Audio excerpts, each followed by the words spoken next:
پاکستان کے 4 نگینوں میں ایک نگینہ بلوچستان، جو پہاڑوں اور صحراؤں کی سرزمین ہے، جو اپنے اندر بیش بہا سحر لپیٹے ہوئے ہے۔ اس کے فلک بوس پہاڑ اور چمکتے صحرا خوبصورتی کا حسین شاہکار ہیں۔ بلوچستان اخلاقیات، عقائد، رواج اور روایات کی سرزمین ہے۔ یہ مہمان نواز قوم ہے، اپنی زمین پر آنے والوں کو سر آنکھوں پر بٹھاتے ہیں۔ یہ نڈر، بہادر اور اپنی غیرت، عزت، حب الوطنی کی خاطر قربان ہونے والی قوم ہے۔ پس منظر میں نگاہ دوڑائیں تو بلوچستان ایک پسماندہ علاقہ دکھائی دیتا ہے، جہاں تعلیم کے متعلق کسی کو آگاہی نہ تھی۔ تعلیم حاصل کرنے کو بغاوت سمجھا جاتا تھا، مگر وقت کے ساتھ ساتھ یہاں کی اقدار بدلیں۔ تعلیم کی وجہ سے بلوچ قوم کی سوچ بدلی، ان میں شعور بیدار ہوا اور یہ بات ان میں بدلاؤ کا سبب بنی۔ سبی اور سوئی بلوچستان کے وہ علاقے ہیں جہاں تعلیم حاصل کرنے کو معیوب سمجھا جاتا تھا، لیکن بروقت تعلیمی اقدامات نے نہ صرف پڑھنے لکھنے کی افادیت کو اجاگر کیا،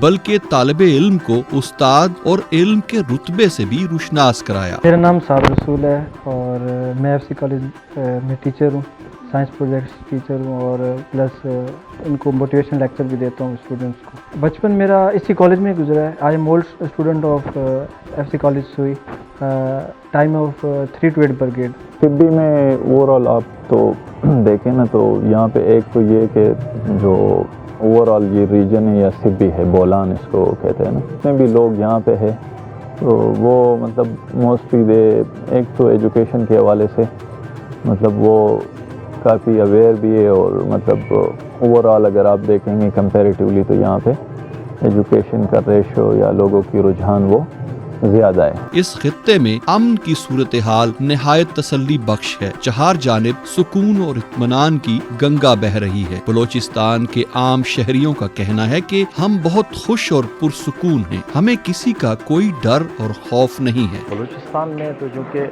جو لا انفورسمنٹ ایجنسیاں تھیں وہ تو فور فرنٹ پہ تھیں، اور وہ جو پہلی لائن آف ڈیفنس آپ سمجھ لیں تو وہ پھر پولیس آن گراؤنڈ جو فیس کرتی تھی دہشت گردی کو، تو آپ دیکھیں گے اکراس دا بورڈ فرام ہمارے کوئٹہ سے لے کے جو سدرن کوسٹل بیلٹ ہے وہاں تک پورے اس ایریا میں تو پولیس نے بھی بہت زیادہ قربانیاں دی ہیں، جنرلی پبلک نے بھی قربانیاں دی ہیں، لا انفورسمنٹ ایجنسیوں نے بھی قربانیاں دی ہیں، آرمی نے دی ہیں، ایف سی نے دی ہیں، لیویز فورس نے دی ہیں۔ تو آج کل کے جو حالات ہیں میں سمجھتا ہوں کہ جس میں تمام ادارے، پبلک، لوگ، میڈیا سب کی اس میں قربانیاں ہیں۔ شعبہ صحت میں سہولیات نہ ہونے کے برابر تھیں۔ صحت اور اس سے متعلق تمام معاملات تاریکی کی نظر تھے، مگر اب یہاں کے لوگوں کی صحت اور علاج کی تمام ضروریات کو پورا کیا جا رہا ہے۔